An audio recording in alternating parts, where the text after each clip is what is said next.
Hi guys, so let us begin with this discussion of, or let us continue with this discussion of microorganisms, our friend and foe, right. और हम लोगों ने mainly जो इससे पहले bacteria और viruses को देखा, और खास करके वायरस जो है वो सबसे डरावना लगता है, क्योंकि बैक्टीरिया में ठीक है अलग अलग टाइप का है, कुछ अपने काम का भी है, कुछ अपने काम का नहीं भी होगा, खतरा भी देगा। ये वायरस तो सबसे खतरनाक चीज़ है भाई, बाहर रहा मुर्दा है। कारण क्या है कि उसके अंदर ना तो वो अपना एनर्जी प्रोड्यूस कर सकता है, ना वो रिप्रोड्यूस कर सकता है, राइट। सेल के अंदर जो सारे ऑर्गेनेल्स वगैरह जो होते भी हैं वो सब आपको इस वायरस के अंदर नहीं दिखेगा। बिल्कुल इतना छोटा कि आपको जो है इलेक्ट्रॉनिक माइक्रोस्कोप से देखना पड़े, और ख़तरनाक इतना कि किसी भी सजीव के अंदर अगर घुस जाए तो उसके बॉडी को ही उसके बाद जो है ये कब्जा करना शुरू कर देता है, राइट। तो ये सब हम लोगों ने देखा था। और वायरस जो है वो बेसिकली क्या करता है कि ये होस्ट के सेल को डिस्ट्रॉय कर देता है, अपने आप को रेप्लिकेट करने के चक्कर में, अपने आप को रिप्रोड्यूस करने के प्रोसेस में। तो खैर वायरस से आगे बढ़ते हुए हम जो है एल्जाई को देखते हैं। ये जो है सिंपल प्लांट्स का एक ग्रुप है।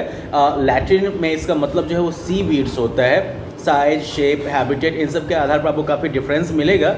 अब इनमें से ये एल्जाई जो होते हैं, some are unicellular and microscopic while others are multicellular and can be few meters long। ये एल्जाई जो है कुछ जो है वो यूनिसेलुलर होंगे, एक ही सेल वाले होंगे, जबकि और माइक्रोस्कोप से ही आप उसको देख सकते हैं, जबकि दूसरे जो होंगे वो मल्टीसेलुलर होंगे और कुछ मीटर्स तक की इनकी लंबाई हो सकती है। एल्जाई जो है इनमें कोई स्टेम नहीं होता, बस तना नहीं होता, कोई रूट नहीं होता, और ना ही पत्ते होते हैं बाकी प्लांट्स की तरह, ठीक है। बाकी प्लांट्स की तरह एल्जाई में लेकिन जो है ना तो कोई तना होगा, ना जड़ होगा, ना पत्ता होगा, लेकिन इंटरेस्टिंगली दे हैव क्लोरोफिल। उनके अंदर क्लोरोफिल मौजूद होता है। And it means that they can make their food through photosynthesis. वो जो है फोटोसिंथेसिस के थ्रू जो है अपना खाना बना सकते हैं। इनका एग्जांपल्स हो गए जैसे कि क्लेमाइडोमोन्स, जो सीवीड्स, स्पाइरोजाइडा, वॉलवॉक्स, फिगर 2.4 में जो दिए हुए हैं। तो ये सब जो है एल्जाई के कुछ एग्जांपल्स हो गए। उसके बाद जैसे फंजाई को देखते हैं, तो ये जो है एक बहुत ही डाइवर्स ऑर्गेनिजम्स का ग्रुप है जिसमें कि क्लोरोफिल नहीं होता है। मतलब प्लांट जैसा ही कैरेक्टरिस्टिक आपको दिखेगा, लेकिन इसमें क्लोरोफिल नहीं होता है। वो जो है generally they grow in dark, warm and moist conditions. ये जो है नॉर्मली अंधेरे वाले में थोड़ा वार्म और मॉइस्चर से भरे हुए, मतलब कि नमी आर्द्रता वाले माहौल में जो है वहाँ पर ये ग्रो करते हैं। ज़्यादातर फंजाई जो है ये सैप्रोफाइट्स हैं। सैप्रोफाइट्स मतलब ये डेड थिंग्स पर जो है सर्वाइव करते हैं, डेड थिंग्स को ये खाते हैं। और कुछ जो होंगे फंजाई वो पैरासाइट्स हैं, दे आर पैरासाइट्स, मतलब कि वो दूसरे लिविंग ऑर्गेनिजम्स के अंदर रहते हैं या दूसरे लिविंग ऑर्गेनिज्म के ऊपर वो सर्वाइव करते हैं। सैप्रोफाइट्स जो कि दूसरे डेड एनिमल्स के ऊपर सर्वाइव करते हैं by like consuming their decomposing parts, और दूसरी तरफ जो है पैरासाइट्स जो होते हैं वो दूसरे लिविंग बींग्स के ऊपर सर्वाइव करते हैं।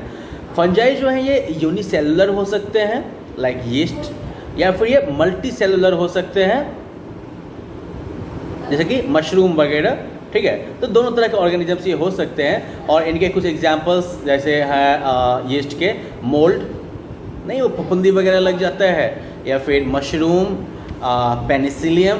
तो ये सब जो है कुछ आपके एग्जांपल हैं फंजाई के। And then you have got the protozoa. Protozoa जो है इसका मतलब ही हो गया फर्स्ट एनिमल। प्रोटोजोआ जो है ये यूनिसेलुलर माइक्रो ऑर्गेनिजम्स हैं, एंड उनको जो है एक सेपरेट किंगडम प्रोटिस्टा में रखा जाता है। ओके, वो आपको जो है तालाब में, झील में, नदी में, समुद्र में, और इसके अलावा जो नमी वाली मिट्टी होती है इन सब में आपको प्रोटोजोआ मिलेंगे। और प्रोटोजोआ जो है दे आर ईदर सैप्रोफिटिक और पैरासिटिक। सैप्रोफिटिक मतलब कि जो डेड और डिकम्पोजिंग बॉडी पर सर्वाइव करते हैं न्यूट्रिशन के लिए, और पैरासाइट जो कि दूसरे लिविंग बीइंग्स के अंदर जो है अपना सर्वाइवल का रास्ता खोज लेते हैं। यूग्लिना जो है वो एक एक्सेप्शन है। यूग्लिना भी जो एक प्रोटोजोआ फैमिली से ही है, बट इट कंटेन्स क्लोरोफिल। इसके अंदर क्लोरोफिल मौजूद होता है and can prepare its own food. ये जो है अपना फूड खुद से तैयार कर सकता है। प्रोटोजोआ के एग्जाम्पल्स हो गए like amoeba, paramecium, Euglena, trypanosoma. तो ये सब जो है आपके पैरामीशियम के एग्जाम्पल्स हो गए। अब जो ठीक है माइक्रो ऑर्गेनिजम्स की दुनिया में जो 5 जो ये टाइप्स हैं, ब्रॉड कैटेगरीज जो हैं, वो तो हमने देखा। अब आगे हम बात करने वाले हैं माइक्रो ऑर्गेनिजम्स, खास करके उनके यूजफुलनेस के कॉन्टेक्स्ट में, कि किस तरह से माइक्रो ऑर्गेनिजम्स जो है वो यूजफुल हो सकते हैं। तो देखो माइक्रो ऑर्गेनिजम्स की यूटिलिटी अगर हम देखते हैं when we are exploring their usefulness of micro organisms, तो उसमें एक आता है मेकिंग ऑफ फूड आइटम्स। हमारे खाना बनाने में, हमारे कुकिंग वगैरह में भी जो है माइक्रो ऑर्गेनिज्म का मेजर रोल है। Let us look at this. जैसे कि दही, चीज, ब्रेड, पेस्ट्री, सब में इनका रोल होता है। जैसे कि लैक्टोबैसिलस करके एक बैक्टीरिया है, it helps make curd from milk. ये दूध से जो है दही जमाने में मदद करता है। कर्ड कब पैदा होता है, कर्ड कब बनता है, जब बेसिकली एक प्रोटीन होता है कैसीन, कैसीन नाम का एक प्रोटीन होता है जो कि दूध में मौजूद होता है। तो ये जो है जम के जो है क्लम्प टुगेदर, मतलब कि एक जगह जम के जो है ये सॉलिडिफाइड मास बनाता है, बिल्कुल सॉलिड मास बना लेता है। ठीक है, तो केसिन का जो ये कोजुलेशन है, इसका जो ये जमा होने का प्रोसेस है, क्लम्प फॉर्म करने का प्रोसेस है, ये तभी होता है जब मिल्क एसिडिक हो जाए।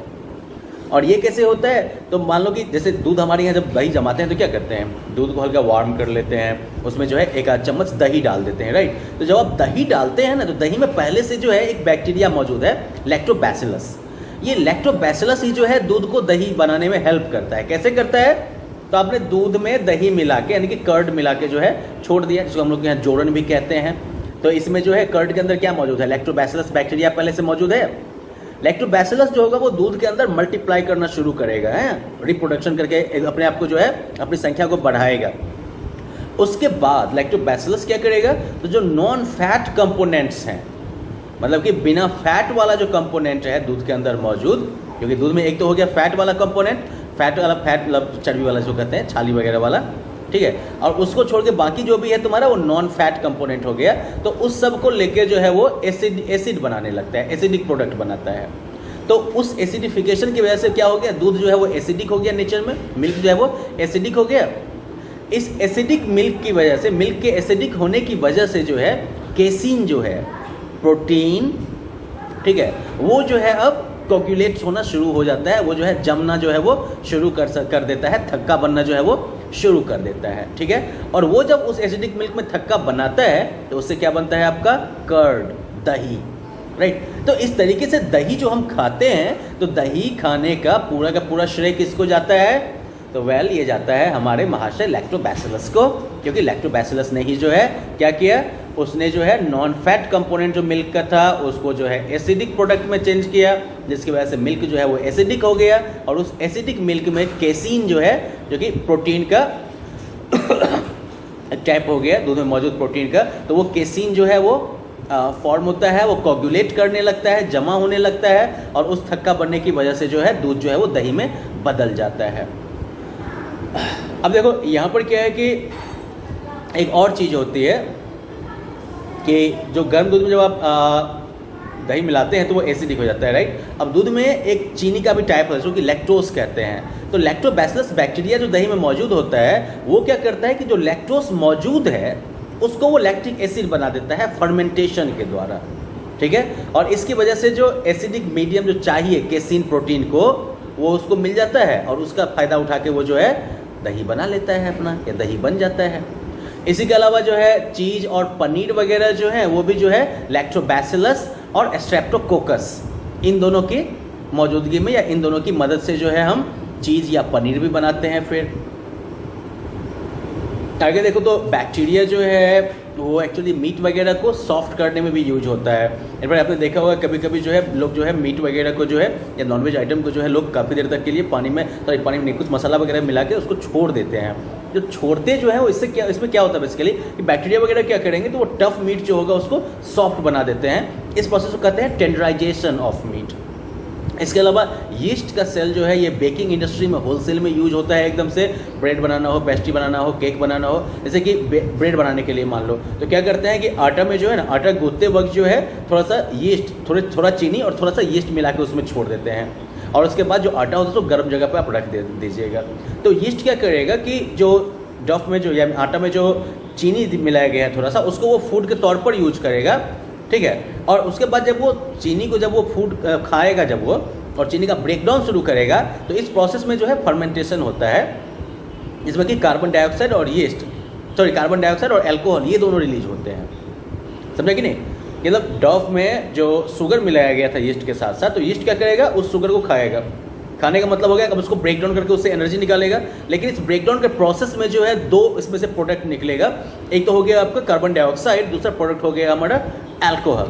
ओके ये प्रोसेस जो है फर्मेंटेशन कहलाता है। तो ये जो कार्बन डाइऑक्साइड जो फॉर्म हो रहा है उसकी वजह से क्या होगा, आटा जो है वो फूलना शुरू कर देगा। और जब इस आटे का यूज करके हम ब्रेड बनाते हैं और ब्रेड को पकाया जाता है तो अब क्या होता है, कार्बन डाइऑक्साइड जो वो गर्म होता जाएगा तो आटा और जो आपका लोफ जो होगा वो और फूलता जाएगा। और उसके बाद वो हवा जब काफ़ी कार्बन डाइऑक्साइड जब काफ़ी गर्म हो जाएगी तो वो क्या करेगी, वो छेद कर करके तो बाहर निकल जाएगी। और उसकी वजह से क्या हो जाएगा, वो पूरा गैप कर देखते हैं तो फ्लफी टाइप का जो ब्रेड बन जाता है, पावरोटी वगैरह देखा होगा आपने या केक का ब्रेड देखा होगा, पूरा फ्लफी टाइप का होता है, अंदर पूरा छेद रहता है ना। वो बेसिकली कार्बन डाइऑक्साइड का जो बुलबुला था वो बड़ा होते होते अपना स्पेस तो घेरता गया, फाइनली जब उससे भी बड़ा हो गया गर्मी की वजह से वो तो फोड़ के निकल गया, लेकिन वो जगह खाली रह गई।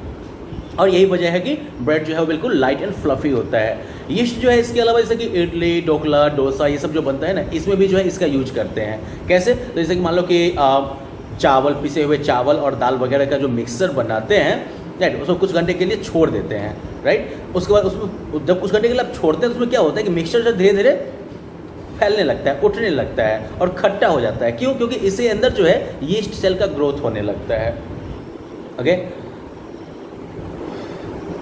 इसके अलावा कुछ एल्जे हैं जैसे कि क्लोरेला और सीवीड, ये फूड के तौर पर यूज होते हैं और ये प्रोटीन एंड मिनरल्स के ज़बरदस्त सोर्सेज हैं।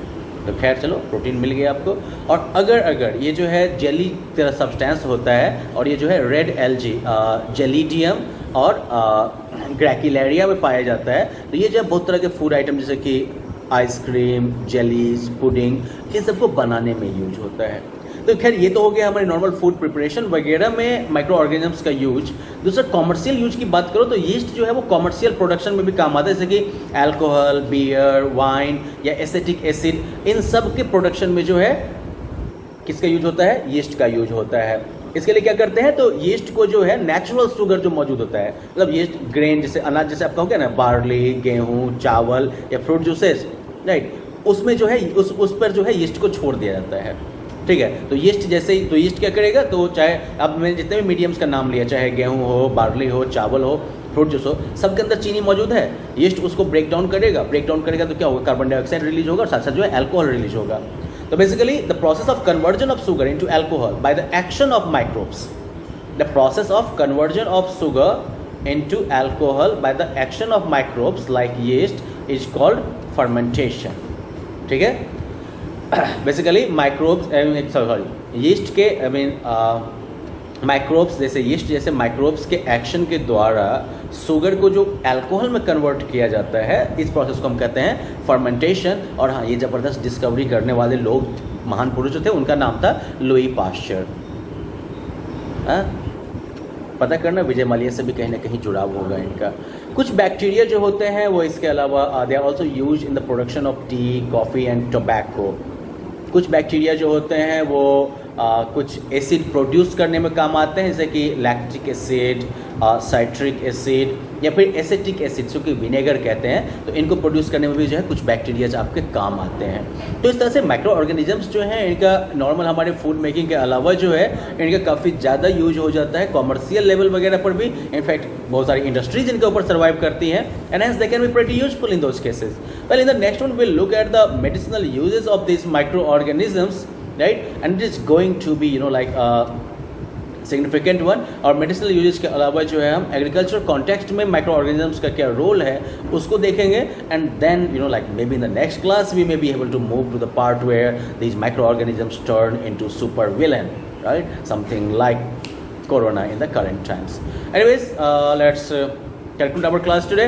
Just read up to the past we have discussed. जहाँ तक हम लोगों ने पढ़ा है वहाँ तक आप लोग पढ़ लीजिएगा एक बार, and I guess everything will be clear to you till that time. Okay, और उसके बाद जो है फिर मिलते हैं हम लोग नेक्स्ट क्लास में फिर. Until then, have fun, bye bye.